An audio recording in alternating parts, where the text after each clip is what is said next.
just wanted to bring some stats here, just because what we were talking about at the start of the season was Haaland, don't worry about City, it's a Haaland one-man team. Sustainability, don't worry, it's going to catch up with them. What if Haaland gets injured, Liverpool, and we're this big, amazing football club, right? So we start with our forward line. Shirky has more assists than Saka, Trossard, Eze, and Martinelli. Yeah. He also has more assists than all of them combined.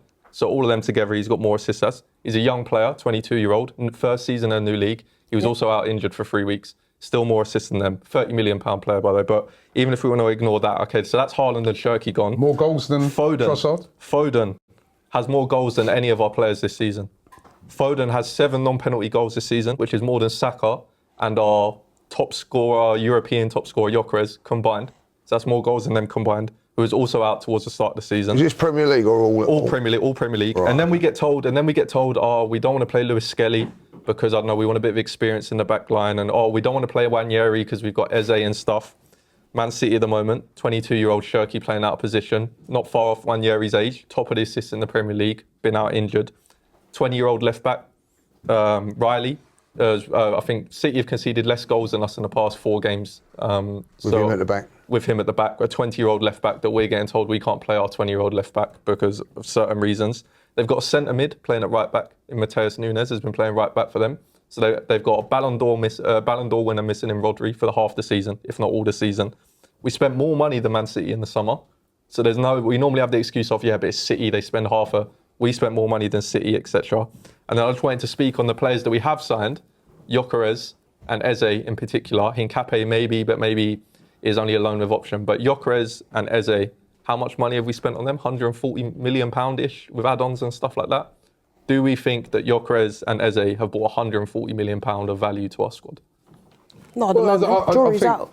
Can I just reply to that? Okay, there's a lot of stuff said, I'm not disagreeing with, look, the stats aren't great, but you can also sit here and say Man City, who have they played? They've played Leeds at home, do you know what I mean? They've played easier games. We've been away to Chelsea, we've been away to Aston Villa. We're talking about a team that's top of the form table, a team that Man City actually lost to as well. We actually have to put all these things into consideration. It's easier to play Bournemouth at home and Leeds at home than it is to go away to a Chelsea, to an Aston Villa, to a Fulham, do you know what I mean? That really and truly, Man City should be beating those teams.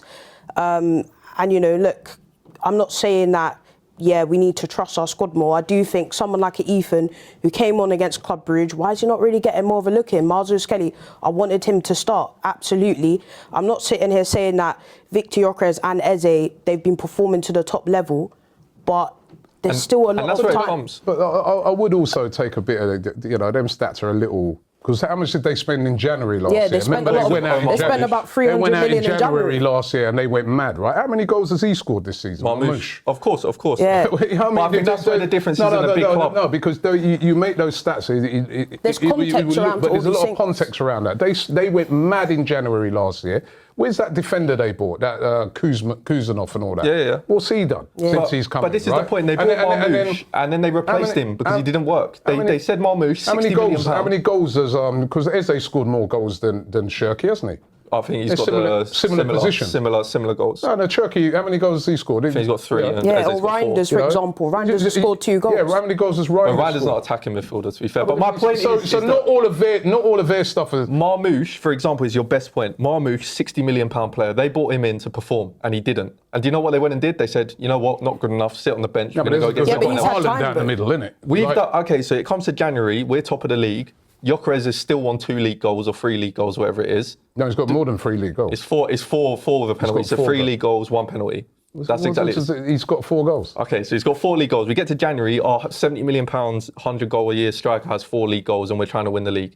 Do the boys upstairs sit there and go, right, this Gyökeres isn't working. This is our chance to win a league. But then let's just go and buy someone there. We also have 2 other people that can play striker. Who also didn't win the league for us. Whereas when Haaland is, when they brought in Omar Marmoush, they had no other striker because Julian Alvarez was sold. So that's why Marmoush was in. How many of their signings have worked then? They have made a lot. Yeah, since last as you just said, they've had to put a box-to-box midfielder at right back after spending how much on Kuzanov, who can actually probably play those. I know Aït-Nouri has been injured. Out, but how many of their signings have worked? To these things. They spent a lot of money when you. But how many of ours have worked? Well, I think Eze so far has worked.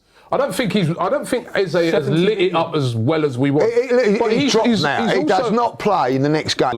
balls into the box, camped in our own box. It's the same pattern in 4 different games now where we've got a goal and then we've sat back. There's a chance we go into next week against Everton, City are top of the league, and we're going to be chasing them, camped in our own box. Sunderland. Balls into the box, camped in our own box. It's the same pattern in 4 different games now where we've got a goal and then we've sat back. There's a chance that we go into next week against Everton, City are top of the league, and we're going to be chasing them. Wouldn't it be, listen, when I say in their heads, I'm not saying mentally it's done them in or nothing, right? But wouldn't it be in your head if you played, well, it's 5-a-side, but say you played, right? Yeah. And the last couple of games, right, you've conceded last-minute goals, right? Wouldn't it be in your head to say, right, you look up at the clock, we're nearly there, let's see it out, rather than go gun ho. Not against a team with 2 points all season, Rob. I think if it's a doesn't matter, Lee. Yes, doesn't it matter. does. The main thing is, right, in a game, you haven't been playing well, make sure you win it. The other day... so when are they going to start playing well then? The other day... so when are they going to start playing well then? The other day, Man City, they're 2-0 up against Leeds. Leeds get Forget about Man City. Why are you looking at what... It's not about Man City, is it? No, because you do... People said this to me on Saturday, right? And it's the most ridiculous stuff to say. Because if Arsenal are not going to be perfect.